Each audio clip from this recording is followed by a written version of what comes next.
Welcome to this episode of Architecture and Society. And it's funny that, today we are talking about land and urban interstices of Delhi. And for the last 2 days on the hall above us has been a major conference going on what is it called? Reimagining Delhi, reinventing. And this is, graced by the Minister for Urban Development and all the joint secretaries in the ministry and the National Institute of Urban Affairs and everything. And I think very few of the architectural profession sort of knew about this. Like most exercises in government, it seems to have been a very secretive exercise in the name of inviting public participation and comments. So we have an extraordinary situation in this capital city of the country where, it's the seat of the central government, where all the policies are framed, and yet there seems to be a kind of touch me not kind of attitude as far as the general public is concerned. And it's not something which is noticeable now, but it's been there for a very long time, as long as I can remember. Earlier, the government was very proud of this stand. It was almost as if everything that government did came under the Official Secrets Act. Now they are actually committed to public participation as a slogan. And the National Urban Policy Framework, which has also been put up on a website, on I think the NIUA website, is actually talking about a new approach to urban planning in the country, and looking at to do away with the top-down approaches up to now, and to be inclusive and affordable and all the rest of it.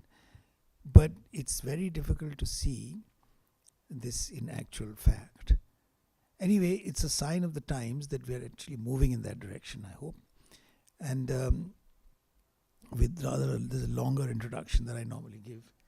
I'm sorry, I was just incensed by what's going on.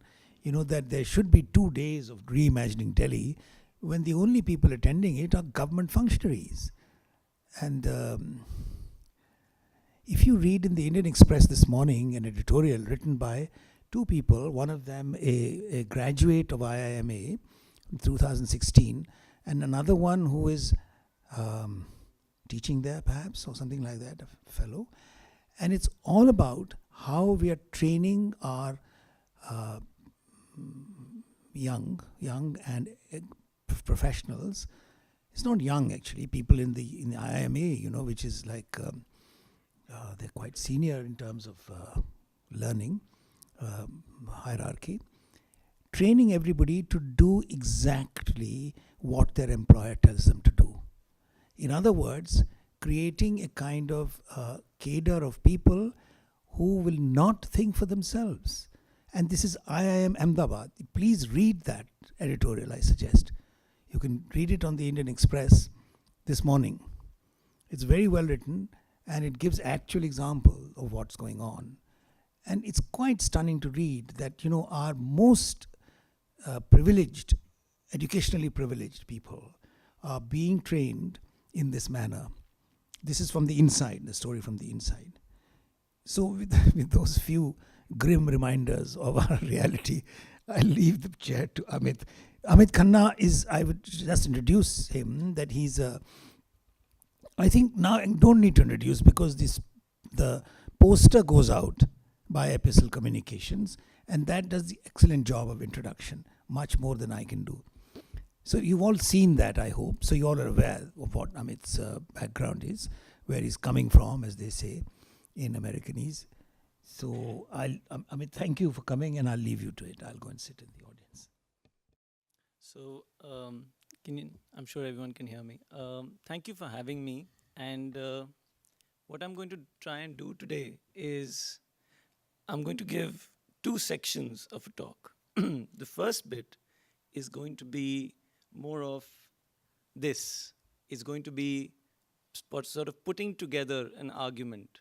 And what I want to do is during this talk, the first bit, I want to invite criticism, etc. Wherever you disagree with any point that I'm making or I'm sort of any fact that I'm stating, you should interject, because the point that I'm about to make in the second talk is dependent on on the believability of these facts and on the fact that all of these things are actually true. So if you want to go back and then dispute them, you can't. You have to sort of rely on these facts to be true. This is, I think, the funny fact about this graph. At any given point in this, this graph is being used by an academic right now. It's such a popular graph. It's the urbanization graph of the past 50 years. So the red line is urban population, and it sort of has been gradually increasing over time. And this is a less dynamic but more boring graph, and this shows where that urbanization is happening. If you see, Asia is still less urban compared to the rest of the world, but overall, the world is urbanizing. And we are fascinated with this idea of cities. We are fascinated that, cities are going to solve all of mankind's problems. So much so that we started building them out in the desert, because the idea that, okay, we'll run out of oil, but we'll have lots of cities and they will be the engines of growth going forward.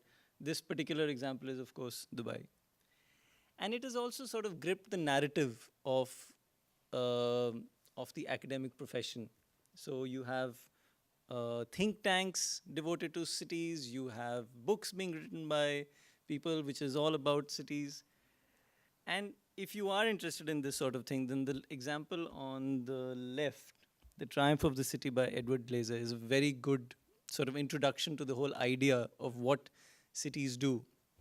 And Edward says that a city is a terrible thing for most of the people, but the city provides growth that no other facet of a country can. And cities are independent of the countries that they are in.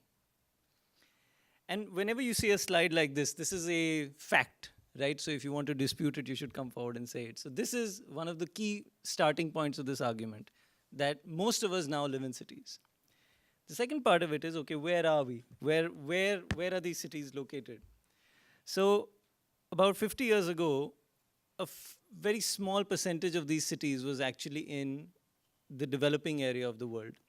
But as you can see, the red and blue bits, as they have grown, most of the cities are now in Asia and Africa. And it's projected that 75% of us will be living in cities in this part of the world.